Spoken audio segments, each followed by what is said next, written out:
Miren, Nutribullet baby.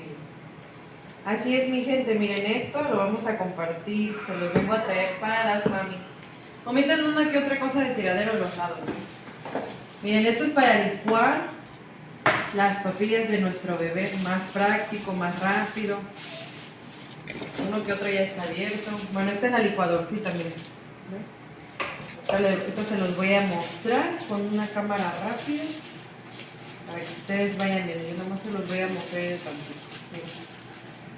Se refiere que aquí se lo ponen. Yo ahorita se los voy a enseñar. Lo ponemos aquí. Y esta cosa va. La papa, la zanahoria, el chayote. Y aquí está la tapita. ¿Ven? Ahorita yo se los voy a enseñar cómo va esto. ¿Verdad, mi Gianna? Oye, dice Gianna, ya tengo hambre.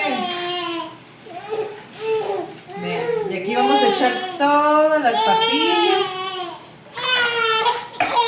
Aquí tiene para ponerle la fecha de caducidad porque lo vamos a guardar en el refri. Para bebé. Ahorita se los voy a mostrar, mi gente. Ahorita vamos a hacer el ejemplo.